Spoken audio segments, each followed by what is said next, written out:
Lonnie Washington, and I'm here with my co-host today, Tony Robinson. He's in Texas, and I'm in Arizona. Welcome to the show, everybody, and thanks for tuning in. How you doing, Tony? Pretty good. How you doing? Not too bad, not too bad. So yeah, I mean, we're going to be talking week doing a week 14 recap, and then we'll be doing a preview of what happened in week number 15 coming up this weekend. Basically in week 14 featured several crucial divisional matchups that shook up the playoff picture with the Pittsburgh Steelers, the Green Bay Packers, and the Jaguars all taking sole possession of first place in their respective divisions. This week marked a bunch of major upsets and stunning comebacks and key injuries in the NFL. It was a pretty crazy, wild week this week in the NFL. So, but first of all, I want to start off with basically the Chargers last night.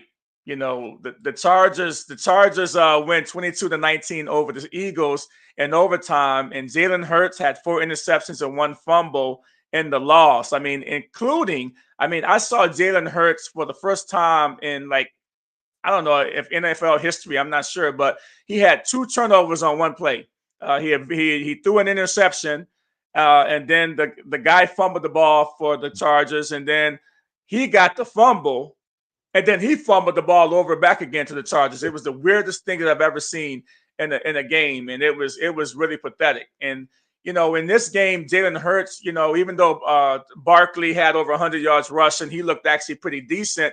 And AJ Brown had over 100 yards receiving. The turnovers just killed him. I mean, I've never seen Jalen Hurts look like this. This is probably the worst that he's probably looked in his career, I believe. But something was missing from his game last night where I just couldn't put my finger on it. I'm like, man, what's going on with this guy? He even threw the interception in overtime they were like on the 15-yard line and they were about to score to win the game if they scored a touchdown because they needed a touchdown to win. And he threw a pick. The ball was tipped at like the 2-yard line, and the Chargers intercepted the ball, and that was the final nail in the coffin from them. They've lost 3 in a row. All of the noise that AJ Brown was talking about 4 or 5 weeks ago is now here, right? They have to start dealing now with the noise that AJ Brown was kind of talking about. Hey, our team is not, doing what they need to do to win. Now we're at the 3rd game in a row loss. And although they have a couple of easy opponents down the stretch, they don't look good at all when it comes down to, their defense really looks good, but man, their offense, man, is not really good. Tony, I don't know if you saw the game last night, but I don't know if you heard all the noise this morning about what was going on with them. But what do you think about the Eagles? Is this team right now, the way they're constructed and the way they're playing, can they still have time to clean things up in 4 weeks and go into a deep run in the playoffs?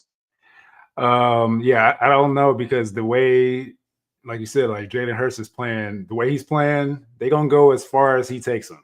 That's what it comes down to. If you can't throw 4 picks and fumble the ball, you can't have 4 or 5 turnovers and then try to go for a playoff push. You're picking the wrong time. I mean, it's kind of been all season. They've been kind of like sputtering the wheels and stuff like that. But when it comes to like preparing for the playoffs, you can't have these kind of games getting ready for the playoffs. I mean, it's just, you can't do that because you're supposed to be like a final machine right now. Everything should be clicking. I mean, you may have some mistakes here and there, but 4 interceptions in the game. I mean, he's on the road. You got a Chargers team that has a really solid defense and stuff like that. It's it's kind of hard to pinpoint where the mistakes are, but he also has to do stuff that if he's going to turn the ball over, he has to find other ways to help the team by like running the ball more, because he only had 4 rushes for 8 yards. Like you have to find other ways to contribute to the team. I mean, if you just take care of the ball for starters, and then you have to be able to like get more runs, because they ran, like you said, Saquon Barkley had 122 yards rushing, and usually Jalen Hurts gets rushing yards too, but he's not. Like, are they trying to make him a pocket passer just to pass the ball to downfield? I don't know what it is now, because it seemed like he's not playing the way he used to playing, because he's not getting out of that pocket and going. It seems like, 4 for 8 is not. That's not going to do it. Not with the way he can run the ball and put pressure on the defense. And the crazy thing about it is that Nick Sirianni said last week after last week's loss that he was going to be involved more in the offense, right? He was going to start going to. So after a whole game planning, right? After a whole week of game planning with Sirianni being more involved in the offense, which he is an offensive guy, right? He goes and he puts out this mess. Right, he goes out and puts out this type of performance, and I think they're kind of hearing the noise from the outside. Why aren't you getting AJ Brown? Because AJ Brown has had 100 yards over the last 2 or 3 games, and that has cleaned up. So AJ Brown is not chirping anymore. Right, he's not talking all that talk before that I'm not getting the ball, blah blah blah. But you can see we can throw you the ball, you can get your 100 yards, but we ain't winning. So now, so how does that mesh? Right. What about Smith? Devontae Smith. What about him? He's not getting involved because they're trying to get you the ball. But all of it is losses right now. So the Philadelphia Eagles, they got to figure out their what they're going to do, because even though they got a firm lead right now, I think they're going to be okay with winning the division. But they can't step up anymore because the Cowboys. Cowboys run the table and get in there. But I think they're safe. The ultimate goal is to win the game, no matter what. For me, if I'm winning, like at the time where Brown was complaining, I understand what he's saying, because if I was a receiver, I'd be the same way. But you're winning. You're 8. The time this came out, they were 8-2 or something like that. They were winning. As long as we're winning, I'm fine. But if we're losing, like the Browns, and I'm a receiver on the Browns, and I'm open and I'm not getting the ball from Dylan Gabriel or something like that, then I'm pissed. Well, we're gonna turn the tape. We're gonna turn the page on that game. The Eagles got something to figure out. The Chargers, you got a man with one hand out there playing with. Just had surgery a week ago, and he's out with stitches and everything, with a big old pad on his hand, and he came out there and he did his best, but he was turning the ball over too. The Eagles defense looked good, but we'll see down the road and what they'll do over the next 4 weeks. But had a Mickey Mouse glove on. Yeah, he did. He had a Mickey Mouse glove. I'm like, it did look like a Mickey Mouse glove too. It sure did look like a Mickey Mouse glove. I thought that was kind of funny. But we're gonna turn the page, because we've got the Packers get a big win at home against the Chicago Bears. And that game was the game of the week for me. Jordan Love led the Packers to a crucial division win, moving them in the first place in the NFC North over the Chicago Bears. All right, the Bears, right? So they win the game. The Packers win this game, and I was really impressed with the Chicago Bears, how they hung in there. They came alive in the fourth quarter. Caleb Williams did some whirly-bird stuff out there and running around, making crazy throws. Stuff like he was doing in college, but he felt comfortable. It looked like he was comfortable out there doing it, and he made some plays down the stretch. But at the end of this game, he had a chance at the end of this game, and he threw the interception, right? Threw the interception that sealed the game for the Packers. But the Packers now, they look legit. All right, the Packers look legit now because their offense looked good. They've got their complement of wide receivers available. Jordan Love looks really, really good, and they play the Broncos this week. And then he's back in the MVP conversation again because of his stretch that he's had over the last few games. And it's warranted. The Packers look good. What can I say? Ben Johnson gave the Packers bulletin board material when he said, I want to go beat them twice a year, or whatever he said. I'm paraphrasing, but so that's where this win stems from, and I think it's a big win for the Packers, and I feel like they're going to be riding a high after this game, because playing against your rival and stuff like that, that's huge. So kudos to Green Bay for that big win. Yeah, big win. And it's crazy because the Packers go from first place in the NFC in the playoff picture down to the 7th seed. So that loss put them down in the 7th seed, which is crazy. And that's how good the East is right now. That's how packed it is. A lot of good teams in the NFC East right now. Excuse me, not NFC, but the NFC division. So conference. So that's kind of crazy. So we'll see how that ends up. So that brings up our first question of the day, Tony. Are the Bears making the playoffs this year? They got final games against the Browns coming up this week. and the Packers, again, the 49ers, and the Detroit Lions. I mean, now that they're the seventh seed, they can't really afford any missteps. And we'll be talking about the game with the Browns coming up too, which I think is going to be kind of interesting. But then you've got the Packers. Say they get by the Browns, can they get by the Packers? And can they get by the 49ers in Detroit, who's going to be playing for a playoff spot? I'm not quite sure if that's going to work for them. I could see them getting maybe 2 out of the 4. I mean, I don't want to go against my team. I'm always pick my Browns, of course. But if you ask me this question, I'm looking at the Browns and potentially the Lions. I don't know. Yeah. I don't know. I mean, but that's gonna be a good game though.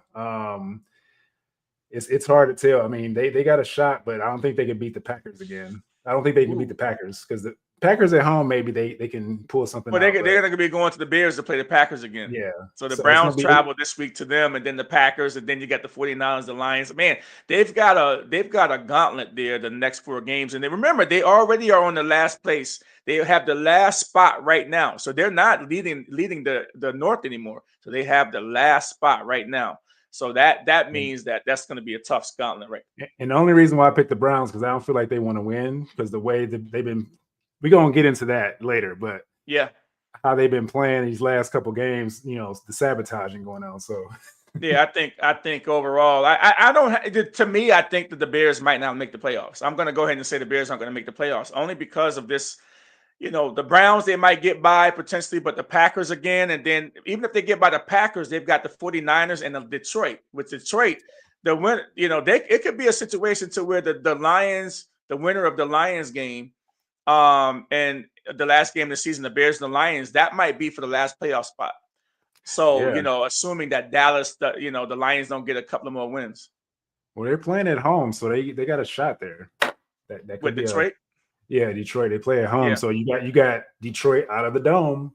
Out of the dome. So we'll see how that goes. But I think what Detroit does travels. I think that they can win outside the dome. I think that they can. They don't have to run the ball in that cold weather. Yeah. And so, which brings us to this game that everybody's been talking about. I mean, this game is the top 5 worst teams in the NFL as far as record, right? And everybody's talking about this game. It was a 31-29 win. The Tennessee Titans win this game. A shootout between 2 rookie quarterbacks. One number 1 overall pick and a 5th round pick. Tony Pollard has some big runs to seal the win for the Tennessee Titans. But Shedeursanders had a really good game in this particular game. I think at one point he was getting sacked and tore up and everything in this particular game. And I think Tony, you kind of text me, it's like, oh, they got a good defense. I'm like, no, they don't. The Titans is ranked the 24th defense in the NFL. So he should be putting it on them. And then all of a sudden Sanders started coming alive a little bit more. And that was kind of how we kind of left it. And then, the loss and the way they lost at the end was insane, totally insane. And I told you a couple of weeks ago, Tony, I remember telling you this in our podcast. I told you a couple of weeks, Tony, that you know what, Tony, I'm tired of seeing the Wildcat. They started this out from Jump Street. All right. When Sanders got in the game, I'm like, why the hell are they going for 2 points or 2-point conversion? And Sanders is not the quarterback behind center. They wore this Wildcats thing out. They're not fooling anybody. It's a total mess. And so with the game on the line, to tie this game and the game on the line, when they got the touchdown, all they needed was a 2-point conversion in this game. They took Sanders off the field and they put Junkins in the Wildcat. And I'm like, oh boy. And it was just a hot mess. And this is the reason why they lost this game. There's a lot of other reasons, but this is one of the main reasons why they lost this game. So, Tony, I'm going to give you the floor. Talk about what the hell is going on with Cleveland Browns and how they're doing this Wildcat thing with Sanders. Just kind of give me your insight just on the whole game and kind of break everything down towards the end. So I'm gonna start by saying this. I've been a Browns fan for 45 years. since I was born into this. So, but for all those people that come in the comment sections gonna say, "Oh, you're a Shedeur truther." Yes, I am. I'm a truther now, baby. It's perfect timing right now. So I'm gonna leave that there, right? Okay. So to talk about this game, you know I was heated. You know I was heated. I was in here yelling, right? Yep. So we're down 14. He brought us back. Final drive. Brought us back into the red zone. You go Wildcat. And it when they first started doing it, it was working, right? But then soon as junkies come in, now they know what's coming. Yep. Even if you try to put a wrinkle in, they still gonna hone in on him. And he didn't know what to do with the ball. That's what happened. He was like, "Oh, what was going on?" Like it looked like it was going to be a reverse. Was it going to be a reverse? Yeah, it was supposed to be a reverse, but and if you'd have gave the ball, it was open for the touchdown. All you had to do was give him the ball because he only had one guy that was being blocked, and the lane opened up for the touchdown. But I don't know what happened. He just had a brain fart. I don't know what it was, or Stefanski told him not to score. that was bad. It's bad because there's no way to me. Like you said, I've been saying this for so long since they've been doing this Wildcat. Why he's not in the game in the red zone? Because I feel like when you have multiple options in the red zone versus one option, when Junkins come in the game, you know what he's doing, right? Right. And any wrinkle you put in there is still going to be honed in on Junkins. And so with that being said, you get multiple options because now Shedeur is running the ball. He's actually getting rushing touchdowns now too. And adding that element to his game is throwing people off because they just think he's a passer. So if knowing this, why not have Junkins and him in the game at the same time? Because you got the option to run. You can even do a read option if you're going to do something, crazy, or pass and then give him an option to run. So in that scenario to win the game, he brought us back and he had a game-winning marching drive that a lot of these quarterbacks are their career is like they have a whole bunch of stats about game-winning drives and stuff like that. And you just took that away from this guy, this rookie, that you say you care about and want to be better. But I don't believe that, because if you want him to be better, you let him be in that situation. That was his situation. He brought y'all back, and you give it to Junkins. Like what are we doing here? Like to me, I'm tired of Stefanski at this point, because he keeps showing me, even though they say Reese is the offensive coordinator, he said after the game, like, blame me because I'm the one that made the decision. But I thought Reese was the offensive coordinator. So you actually went back. That means you sabotaged his drive. If Reese called all the plays to get them back into the game, and then you call that play at the last minute to throw everything off to take Shedeur out of the game, then that shows that it's sabotaging.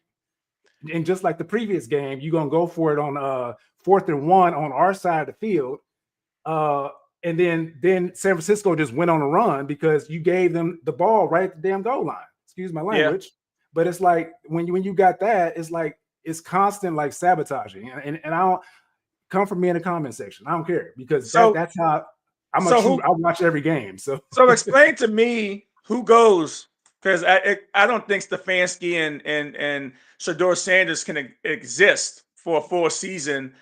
And so to me, one of them got to go.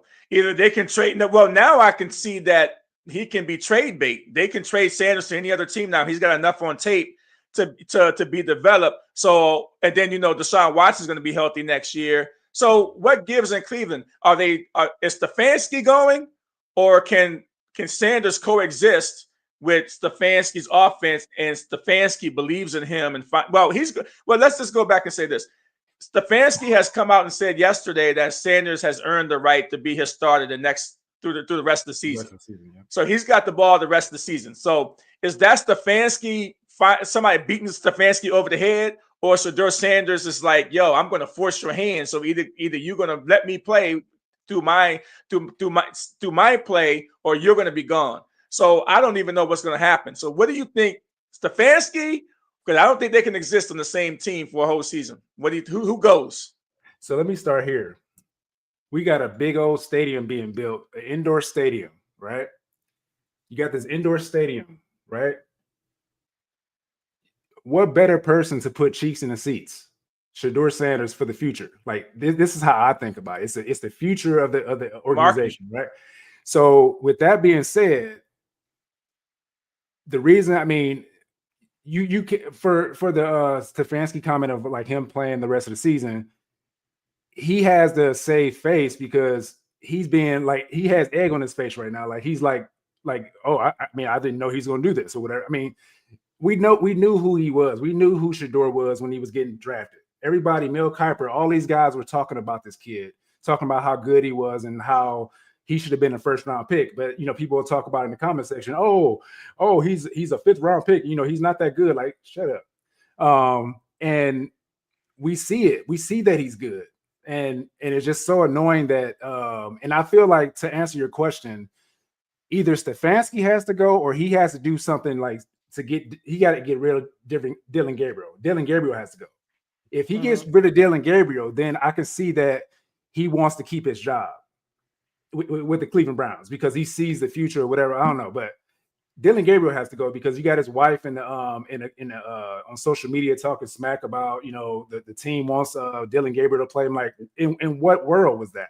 Like how can like no one? I'm a Browns fan, so I've never heard anybody say Dillon Gabriel. Up until like when Shedeur has been starting, nobody has said, "Oh, we want Dillon Gabriel back." Nobody has said that.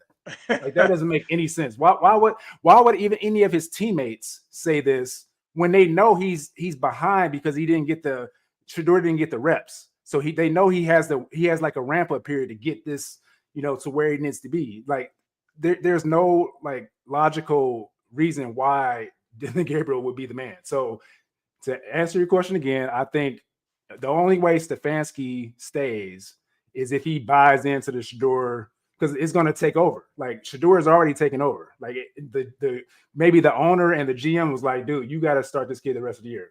If you want to keep this job, or and we can get rid of Dillon Gabriel. I mean, they may try to bring in Deshaun Watson next year to be like a stopgap to get him more development, but I just think that Deshaun Watson should be a backup to him, even though he's making the big money. I don't care about that. I mean, or make them have a competition at the beginning of the season, like they should have did with Dillon Gabriel. Like, okay, somebody got to be traded. They can't exist in the same team. Deshaun Watson and Shedeursanders can't exist in the same team. Deshaun Watson has been helping him. But because he hasn't been healthy. But Deshaun Watson, a healthy Deshaun Watson coming back next season, he's not going to want to help Shedeur beat him out for a potential job. And I don't know of Shedeursanders can beat Watson out. That's my problem. I don't know if he can beat him out. He might not be able to. That's what I'm saying. Like, at least have a competition. Don't just say Watson's going to be a starter because you paid him so much money. I understand what you're saying. And I saw that comment about somebody saying Peyton. Peyton. I mean, when we go into the dome, that would be a good coach to have. But not Sean Payton. They're not trading Shedeursanders to the Broncos, by the way. I mean, that would be too much of a mess. He's not coming to the Browns. So. No, he's not coming to the Browns. So, well, putting a bow on that one, he's got the Bears this week. We'll be talking about that game in a minute, but we'll see how he does in that game because the Bears like to take the ball away. The Bears like to take the ball away. So moving on. I mean, they had the Buffalo Bills game this week. That game was crazy too. I mean, I was kind of peeking into that game, watching the snow and everything. And that's real football, by the way. You start seeing the snow come down. I think they had a little snow too in Cleveland too. So I love this time of year because now the running games and stuff. But you would think that the running games were going to be it, but the Bills made big defensive plays late in the comeback in the fourth quarter to get a big win against the feisty Joe Burrow-led Bengals. And I got to tell you, in this game, Joe Burrow lost this game for his team. With the 2 turnovers at the end, Joe Burrow lost this game for his team. And along with any playoff hopes that they had coming down the pipe. All right. So they lost this game. Joe Burrow had a great game. He threw 2 picks at the end, lost the game. Bills Mafia is going crazy. Now they have a big showdown coming up this week. But that Bills team, man, I'm gonna tell you this. I'm gonna tell everybody this about the Bills. So Josh Allen, he's not gonna have Patrick Mahomes in the playoffs this year. He's not going to have Joe Burrow in the playoffs this year. And he's probably not going to have Lamar Jackson in the playoffs this year. So when you look at, Josh Allen's quarterbacks that he's lost to, those are the big three that he's lost to in the playoffs that's knocked him out the playoffs his whole career, by the way. And they're not going to be in the playoffs this year. So now you tell me who in the AFC now is going to knock off Josh Allen and stop him from getting to the Super Bowl this year if he gets to the playoffs. Because clearly, you got the Texans, that the crazy defense with the Texans. You have the Colts that are on the downswing right now. The New England Patriots, who they play this week, could be that team combined as a team because they've already beat the Buffalo Bills. But this has been an amazing to watch. This season is so long with 17, 18 weeks that the ebbs and flows of this the NFL season is like a soap opera. Now the Bills are in perfect position to kind of run the table and get into the playoffs with none of the guys that's knocked them out. So Tony, what do you think about that? Well, I have three teams that could potentially do something, but the thing about it is with the Bills, they're battle tested. When it comes to playoffs, but then they kind of sputter against those guys you said. But with those guys out, we don't know, the sky's the limit for them because we don't know what could happen. But when you have good defenses like Denver, you got New England that takes stuff away and stuff like that. And the main one for me,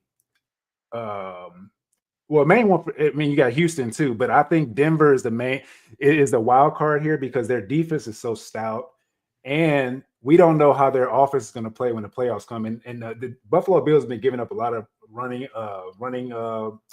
yards and stuff like that. So I feel like in the playoffs, I feel like Bo Nix would probably run a little more than the run game would like take off to a different level because they need to do something else because they're not consistent for some reason. It's like Bo Nix needs to run the ball more or they need to figure something out with the run game. And like, I don't know, because they have solid receivers, but because you don't have a consistent running game, you can't get the passing game going.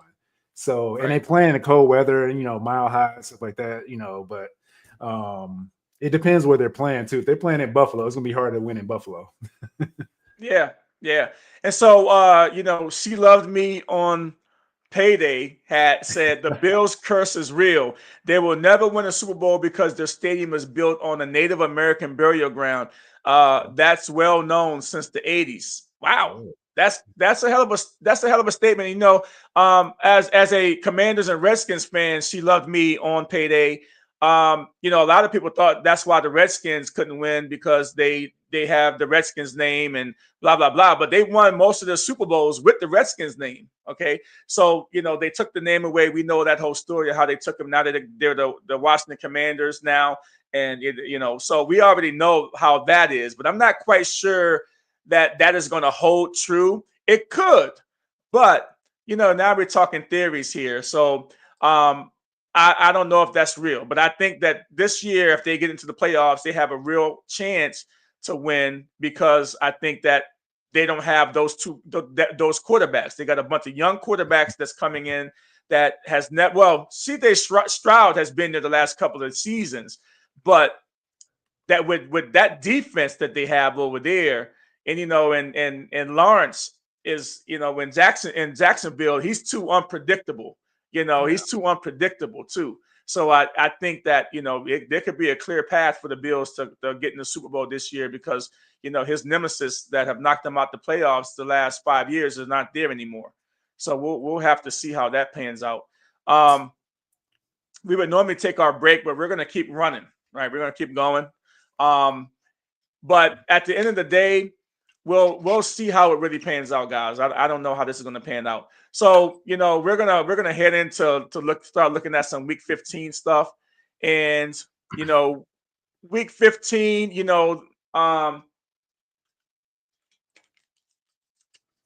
me a second. Week 15 features two crucial matchups.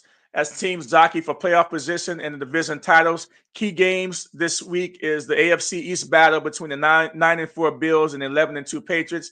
I saw the struggling 6-7 Chiefs host the Chargers, and the 9-4 Jaguars looking to maintain their position against the 3-10 Jets. I mean, the Jaguars get a really good gift here in that particular game.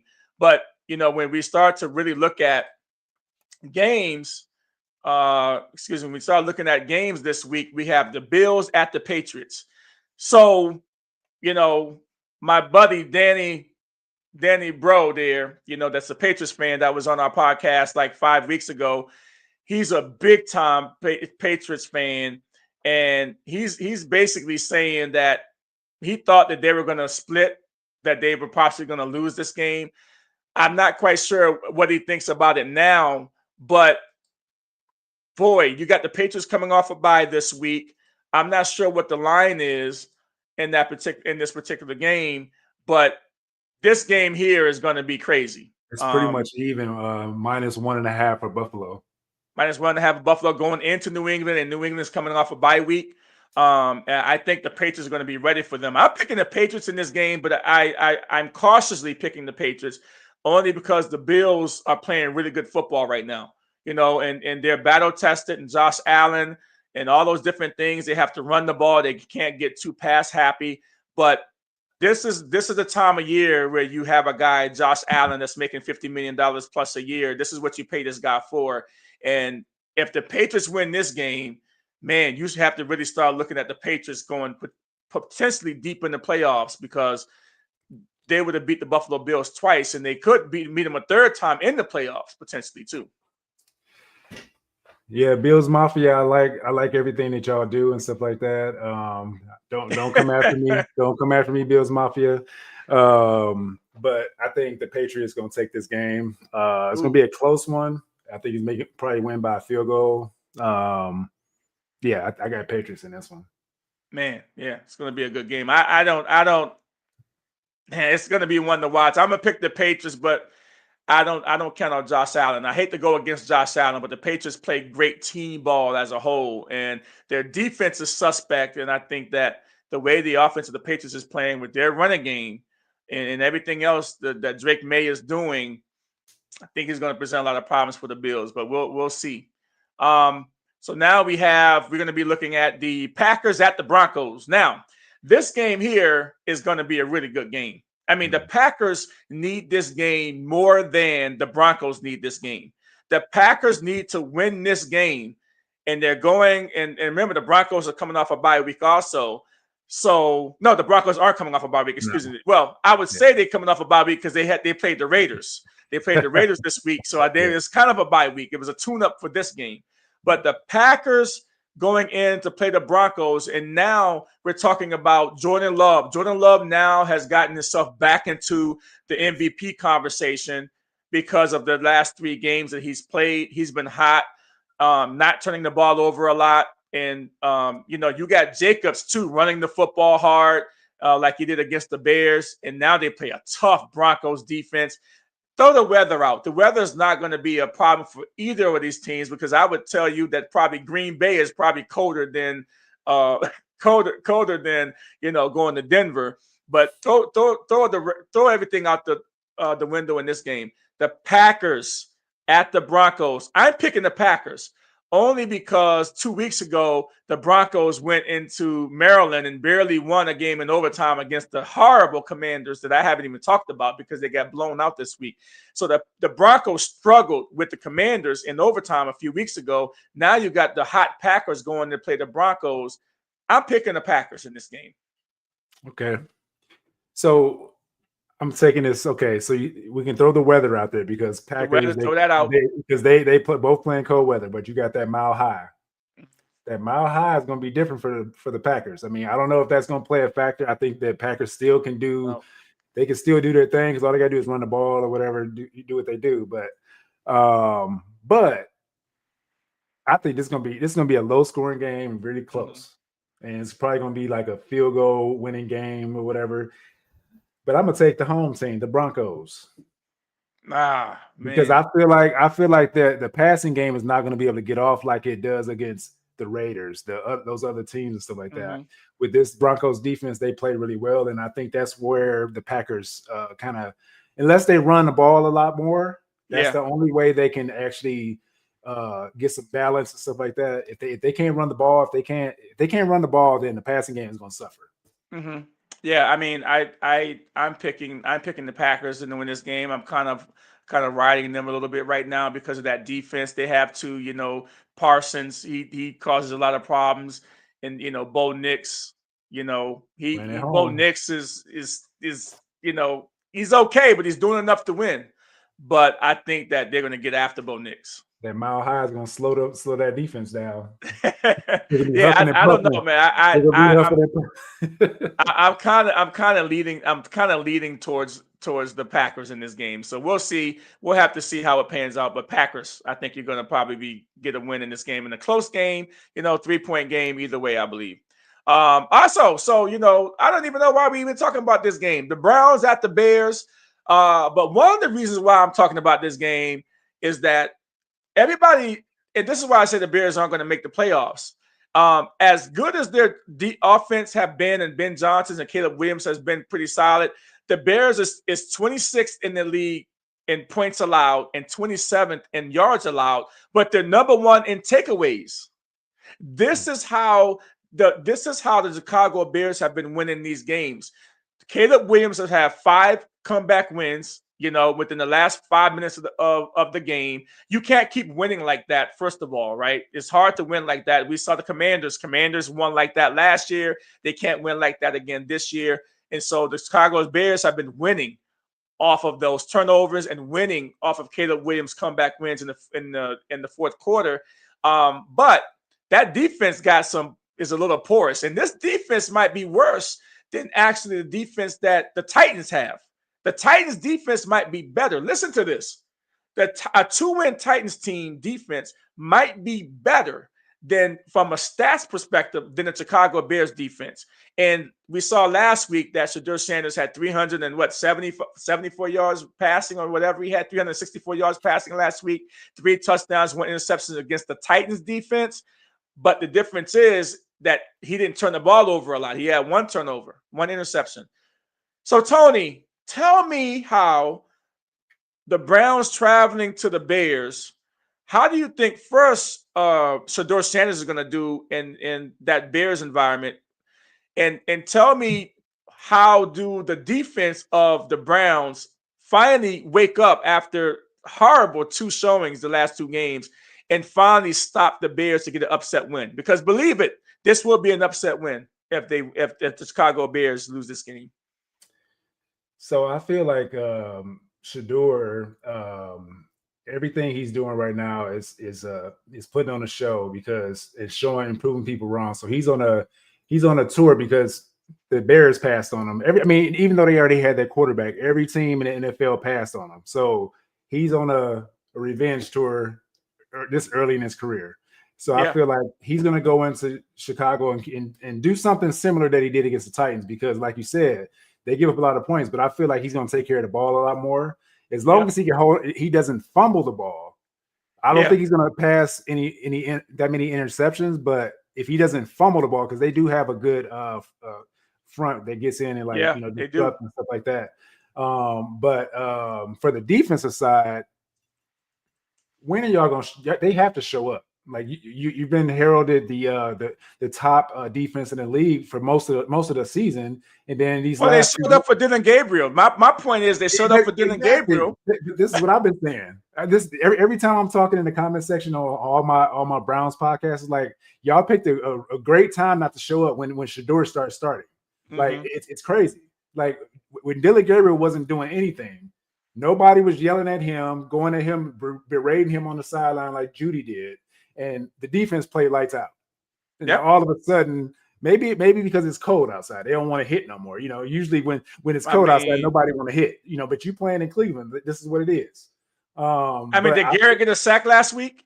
Yeah, he got 1. He's at 20. Closer. But they're triple teaming him. They show they're trying to keep him from getting that record. So, but but I feel like the Browns could get this one. Even though I said earlier I'm kind of contradicting myself, but this is the only game that the Bears can have a chance to win if they did, because I know we're not trying to win because we're trying to get that draft spot. I'm pissed off at ahead y'all of the for that. Ahead of the I'm Commanders. pissed off for that, y'all. This is a game y'all should have won against. We're going back against the Titans. You should have won that game because we got blown out. The Commanders got blown out, and I want the draft position. You know, when your team is not doing well, the only thing you have hope for is you continue losing so you can get draft position. And when the Browns lost this game, I would think I was more upset that they lost because of draft position versus the fact that I was glad that Shedeursanders did what he was supposed to do as far as stats, but to lose that game was crazy. And now they got the Bears. I want them to upset the Bears. I don't think they're going to do it, but I need them to upset the Bears somehow to get a win. Yeah, I mean, it became clear to me after that Raiders game. They wanted to give them that Raiders game. It's almost like they want to give them that Raiders game to show like some trade bait for for him to go to the Raiders. And then those games afterwards, like the defense didn't show up. Of course, like it's kind of weird because that's the only game the defense showed up against the Raiders. But I mean, they showed up in the first half of the 49ers game, but then the second half they just went away. But yeah, it just seems kind of fishy to me, but I don't think they're trying to win anymore the rest of the season. I would like thinking about it, like for draft capital, I think we have a better chance of like potentially trading our picks to get a better like free agent, maybe a AJ Brown, maybe because he's having issues with the quarterback. Maybe we can get AJ Brown in Cleveland. Maybe. You never know. Yeah, you never know. You never know how it's going to pan out at the end. You really never know. And so, we're turning the page on that game. Going to be one to watch. Even though you shouldn't watch that game, people are going to watch the game because they want to see if Shedeur continues to do well, right? A lot of Shedeur fans out there. So, yeah, you got. So, we got actually a really good matchup, and this is going to have some serious playoff implications for the Detroit Lions. Man, Detroit, you have to go and play a Rams team that is pretty damn good. I mean, Matthew Stafford, you're playing them in the dome. The saving grace for the Lions is that they're going to a dome, so they don't have to deal with any elements this week. They're going to play them at a dome, but now you got Matthew Stafford and that Corum. Now you've got Corum, the running back from Michigan, second-year guy from Michigan, blowing up, at the right time. And now you've got the Detroit Lions going to the Rams to play the Rams. I'm not quite sure. I would like to see Detroit win this game, but man, to go over there and beat them in that environment, I don't think it's going to happen. But I'm going to go on a limb and say the Lions is going to win this game. I'm going to say the Lions are going to win this game.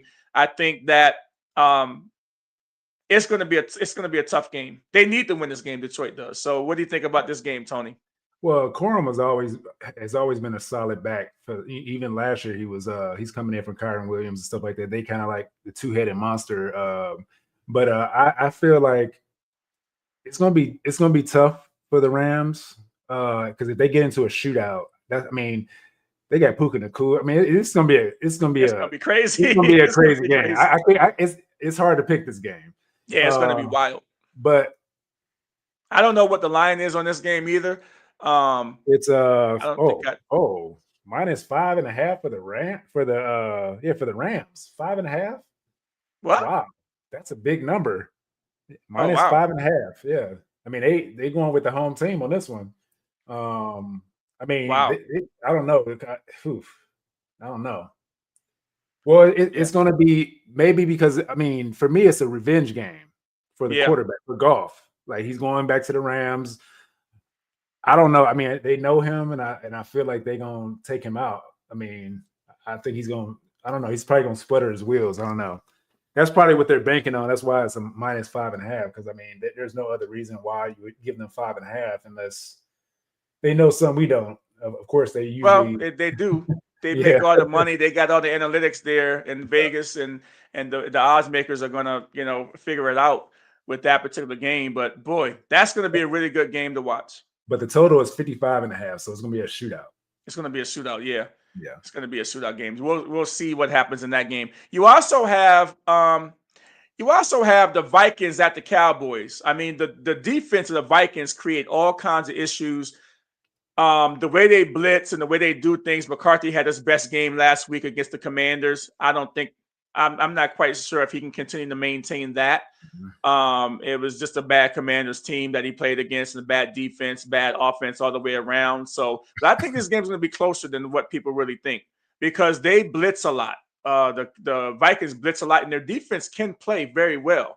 So the Cowboys, I think the Cowboys are not totally out of it yet. They're still in the race for the division because of the loss between the Eagles. But the Cowboys losing 44-30 last week on Thursday Night Football against the Detroit Lions, it was a gut punch, right? The Detroit Lions said, "Hey, you know what? We're here. We're not going anywhere." And that's why I think Detroit now is they're on their playoff run right now. And the Vikings going into the Cowboys, I'm thinking the Cowboys can win this game, but we're going to have to see. The Cowboys are going to have to muster up a lot to win this game, because I think Minnesota playing on the road inside of a dome, not have to worry about any elements. I think McCarthy, I think he found his sea legs finally last week.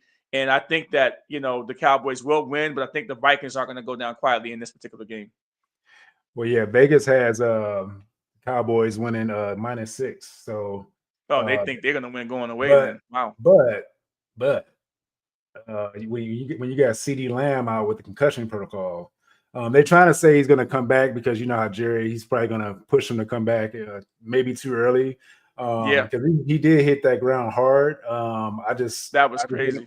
I just want to make sure CD is okay, because like those kind of hits on the ground, like coming back too early, because I mean you're in the playoff hunt, so it's like they kind of they want all hands on deck no matter what. But it's like when it comes to the brain, it's totally different to me. I feel like he should take some time, even though I'm saying this and I have him in fantasy and I have playoffs this week coming up. Right. You do. Yeah. I'm still looking out for his well-being, and I have him. I need him to win. He's my starting receiver. Yep. So when it comes down to it, like Jerry, don't rush the dude back because he hit his hair hard. Like there's no way. I mean, they know what they're doing, but I mean, if he's okay to play and he plays, that's fine. I'm happy if he's okay, but these hits to the head is getting too out of hand though. But yeah, that's where I'm looking at though. But I feel like if Lamb's not there, it's going to be a different game. Yeah, that's going to be that's going to be a different game if Lamb's not there, because Pickens can kind of carry the take over a game, but everybody's talking about how he was kind of lackadaisical last week against the Lions. But Pickens, he can take over a game. We've seen him do it this year, and I'm going to tell you what. There's a game that I haven't really had on my board to talk about, but the Thursday night game that's on the schedule this week is going to be a little bit interesting. You have Atlanta at Tampa Bay, right? Atlanta is not really a great team this year, but they play pretty well though. And they got a lot of talent, and they're real streaky. And Tampa Bay have not been playing well the last 4 or 5 weeks. They've been struggling. They're 7-6, and they're tied with the Carolina Panthers. The Carolina Panthers have to actually play the Saints this week. So, I mean, we could be looking at a situation where the Carolina Panthers takes over this division if Atlanta goes in and beat Tampa Bay, and then Carolina takes care of business like they're supposed to at the Saints. I mean, the Saints got the upset win this week, in Tampa Bay. So I can't take this one lightly. I can't take this one lightly at all. When I'm looking at the game, I can't take this lightly at all. I think Atlanta is going to beat Tampa Bay, and then I'm going to predict that I'm going to predict Carolina is going to beat the Saints. That's not really a hard prediction, but the Saints have been playing well. But you got to remember, these division games are a little bit different. Yeah. And it seems like the Tampa Bay Buccaneers have been trying to hand this thing over to the Carolina Panthers the last 5 weeks. And they haven't really looked good. I mean, at 7-6, they lose to the Saints last week. Now, I think that this is a problem for the Tampa Bay Buccaneers. Well, yeah, Atlanta is already eliminated. So, yes, they're going to try to play spoiler, right? So that's a divisional rival or whatever you want to call it.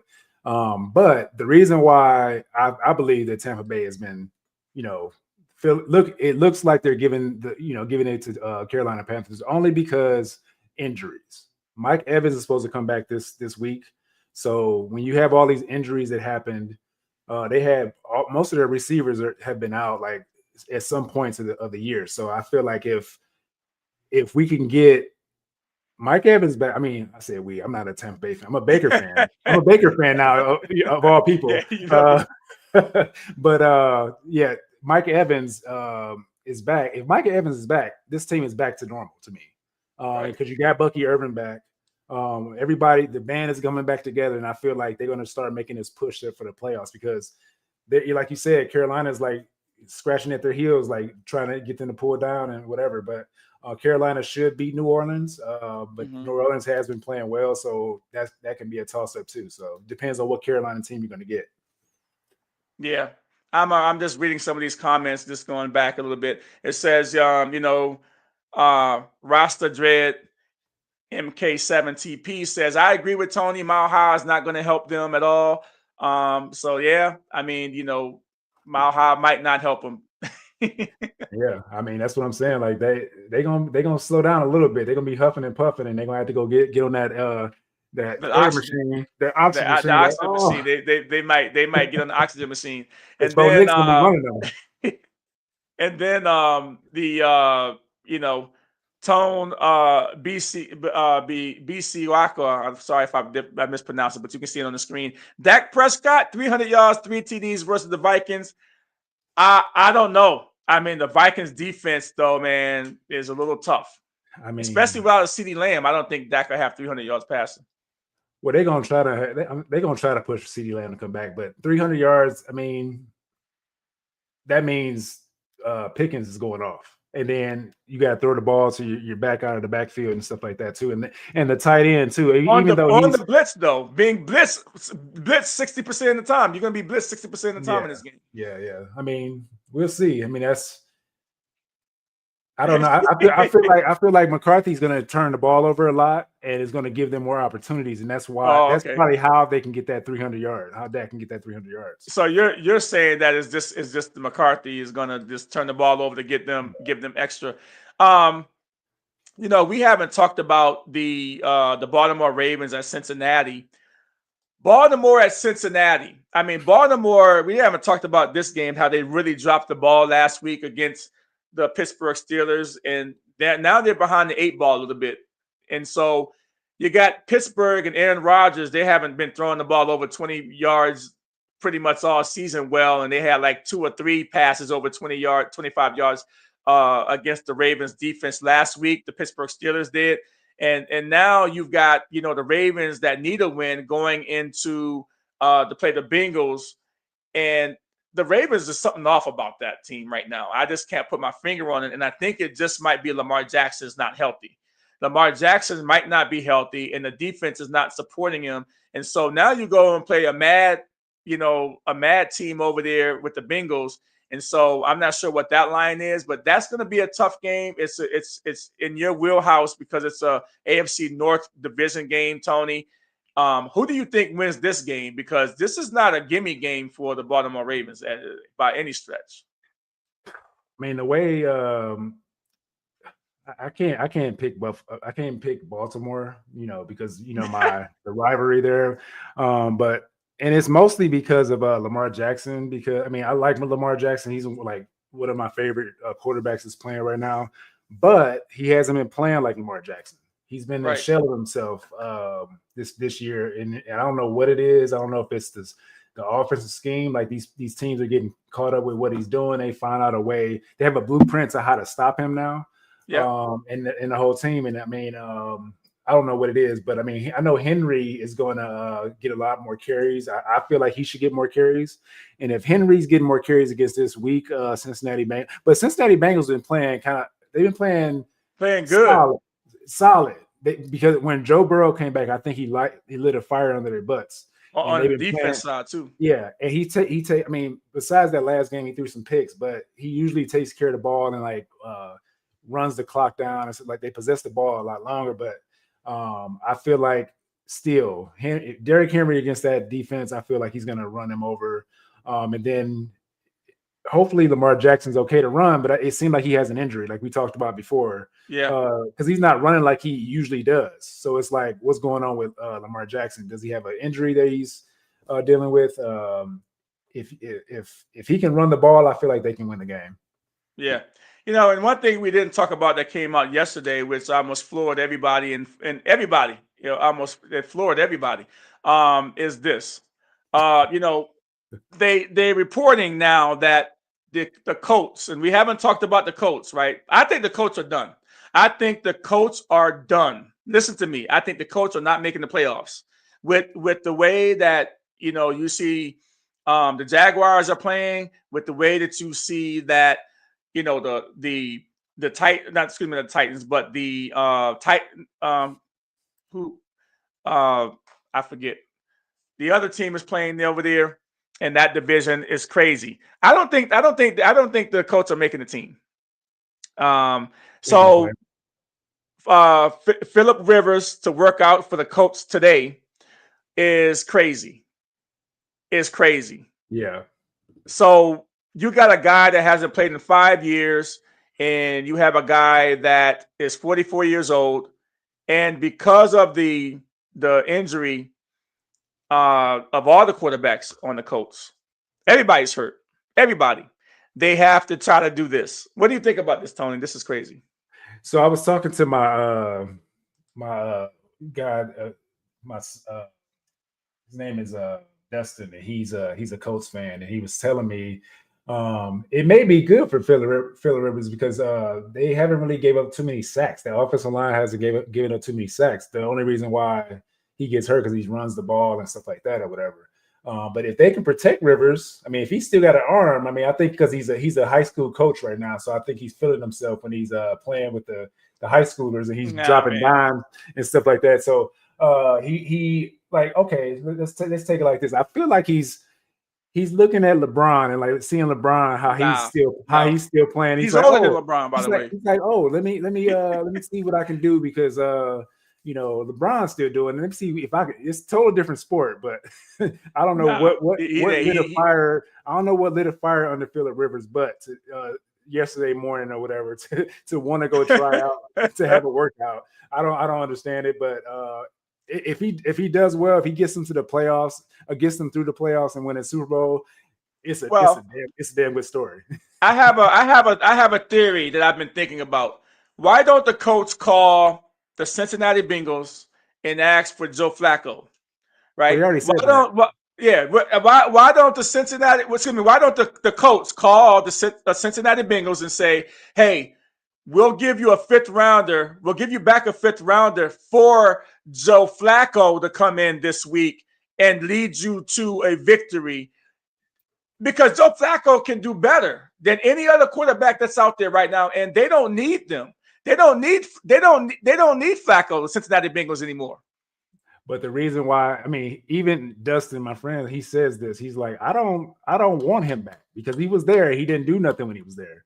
But this is a different kind of team, I think. And I feel like, I don't know. But if they said they're going to release, they might be releasing him to go see if he can get a spot or whatever. But I don't know how true that was. I saw it on a post. Release Joe Flacco?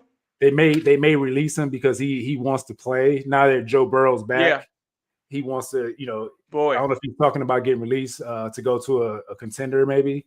And I feel like if he goes back, because he already knows their scheme. Yeah, like he can go right back into it and actually probably play better because he has some time away to reflect and come back. And then they have a better defense now. They have a better pieces on the offensive side and stuff like that. I feel like he can actually go back and do some things like he did in Cincinnati after. Yeah, and you know what? If he might actually, if they got him, if the Colts got Flacco back, he could possibly save, win a few of these games coming up to save their season potentially. I don't think it's too late though. But also next year, if Joe Flacco wants to come back, I mean, you have a Daniel Jones who's going to be out with an Achilles for probably about a year, right? How old is Flacco? Flacco was what, 40, 41? So he's about the same age as Phillip Rivers. I mean, he's getting close to Phillip Rivers. So I mean, I mean, he's about the same age. He's about the same age as, that bad man over there in Pittsburgh, Aaron Rodgers. So I don't really see this happening. But I would if Flacco played for his third team and went in there and got some wins, this would be amazing. I would be talking about this for a long time. This would be a trivia question. A trivia question, right? And the Raiders are next. They're gonna ask Tom Brady to come out of retirement. Like, yeah, it's gonna be wild. It's gonna be wild. Hey guys, we're out of time right now. So for everybody who tuned in, thank you for tuning in for Chasing the Highlights. This has been the Chasing the Highlights podcast with Lonnie and Tony. Thank you very much for tuning in, and we'll see you next week. And hopefully your teams win this week. Come alive, two ex-players in the studio, ready to thrive. Friends and fans, uniting with the truth, sharing the passion, yeah, that's our proof. Chasing the highlights, where dreams come alive. Two ex-players in the studio, ready to thrive. Friends and fans, united with the truth, sharing the passion, yeah, that's our proof. We treasure the legends, those who paved our way. In every single chapter, we're here to stay, breaking down plays.